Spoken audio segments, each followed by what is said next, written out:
वहाँ जिस्म बहुत कीमती होते हैं। जिस मुआशरे में इंसानों की कोई कीमत नहीं होती, वहाँ इज्जत की बोली सबसे ऊंची लगती है।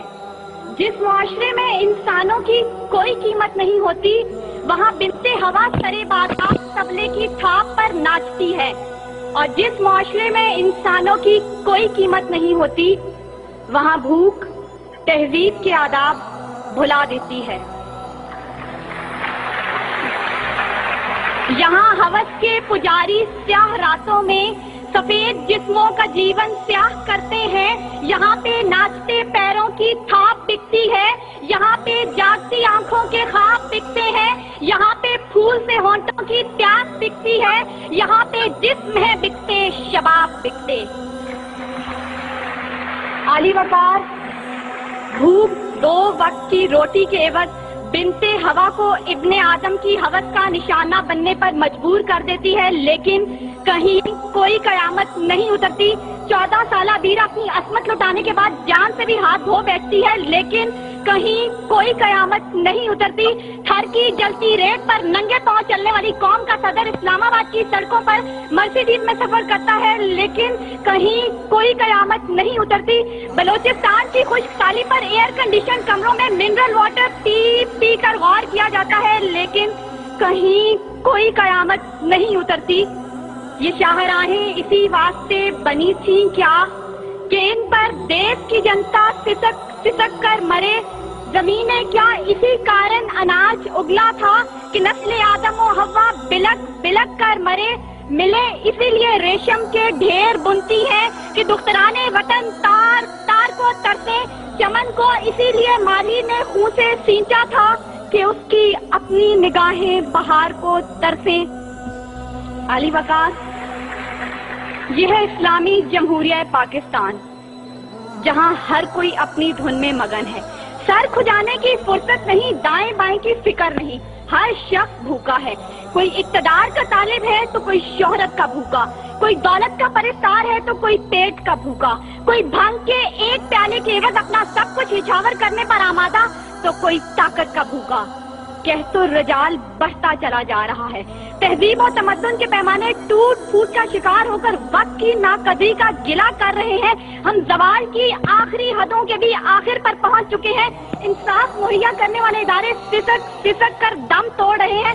हर तरफ से एक ही पुकार सुनाई देती है, भूख तहजीब के आदाब भुला देती है। अली वकार, सुनिए सुनिए, अगर आप सुन सकते हैं कि जब बूढ़े प्रोफेसर को 6 माह तक पेंशन ना मिली तो अपनी कन पट्टी पर पिस्तौल रखकर बोला था, मेरा पाकिस्तान है ये तेरा पाकिस्तान है। सुनिए अगर आप सुन सकते हैं जब तस्नीम सोलंकी भूखे कुत्तों का नवाले तर बनी तो बोली, पड़े हैं गुम कटहरे अदालतें चुप हैं। सुनिए अगर आप सुन सकते हैं जब मजदूर शाम को खाली हाथ घर लौटा तो अपने बच्चों से नजरें चुराते हुए बोला, है तल्ख बहुत बंदाए मजदूर के औकात। सुनिए अगर आप सुन सकते हैं कि वजीर आजम की खुली कचहरी में खुदसोजी करने वाला शख्स बोला था, मैं भी पाकिस्तान हूँ, तू भी पाकिस्तान है। सुनिए अगर आप सुन सकते हैं जब जागीरदार के दस्तागीर गरीब हारी की बेटी को उठाकर लेके गए थे तो वो बोला था, आवाज दो इंसाफ को, इंसाफ कहाँ है। सुनिए अगर आप सुन सकते हैं कि डमा डोला के बेगौर और कफन लाशें चिल्ला चिल्ला कर कह रहे हैं, नबी दो इंसान को कि इंसान मर गया। सुनिए अगर आप सुन सकते हैं डॉक्टर आफिया सिद्दीकी आज भी सरापा सवाल है, जिम्मेदार कौन। सुनिए अगर आप सुन सकते हैं लाल मस्जिद के शोहदा कह रहे हैं, पाक फौज तू जिंदाबाद। और सुनिए अगर आप सुन सकते हैं जब बेरोजगार बाप ने अपनी 3 जवान बेटियों को मौत के घाट उतारा था तो बोला था, अजब रस्म है चारा गरों की महफिल में, लगाकर जख्म नमक से मसाज करते हैं। गरीबे शहर तरफता है एक नवाले को, अमीरे शहर के कुत्ते भी राज करते हैं। अली वकार, भूख तहजीब के आदाब भुला देती है। गुर्बत से मजबूर लोग अपने बच्चे भूनकर खा जाते हैं, अपने गुर्दे और आंखें बेच डालते हैं, अपनी 8 साला बच्चियां दलालों के हवाले कर देते हैं, अपने खानदान के साथ आग में कूद जाते हैं, दरियाओं समंदरों में छलांगे लगा देते हैं, पंखों के साथ लटक जाते हैं, ट्रेन की पटरी के आगे लेट जाते हैं।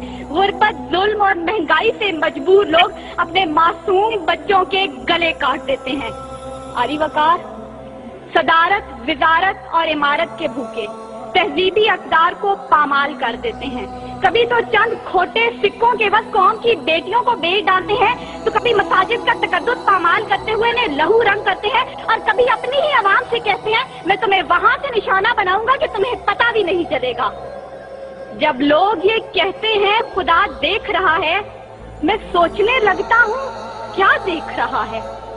علی وقار، اس سے پہلے کہ بھوک اس ملک کو کھا جائے، اس سے پہلے کہ لہجے بے آواز ہو جائیں، سر سنگیت سب بے ساز ہو جائے، ملت اسلامیہ کی یہ بیٹی، ملک و قوم کی بیٹی اور آپ کی بیٹی آپ سے استدعا کرتی ہے خدارا بوڑھے باپ کا سہارا بن جائیے جس کے بیٹے نے خود سوزی کی. خدارا اس عورت کے آنسو پوئنٹ ڈالیے جس کی بیٹی جاگیردار کی ہوس کا نشانہ بنی. اور خدارا ان معصوم بچوں کے سر پر دستے شفقت رکھیے جن کا باپ پولیس مقابلے میں مارا گیا. ان اشعار کے ساتھ ہی موضوع زیر بحث سمیٹتی ہوں. ستم ظریفی وقت نے کلیوں کی نزاکت کو، دلوں کی محبت کو اس طرح سے مسئلہ ہے، اس طرح سے کچلا ہے کہ زندگی اذیت ہے اور سانس کی بھی قیمت ہے. کس کا ہاتھ ہے جو خون سے رنگا نہیں، کس کا گریباں ہے جو گرفت سے بچا نہیں. صدائے موت آتی ہے شہر بھر کی گلیوں سے، خون کی بو آتی ہے پھولوں اور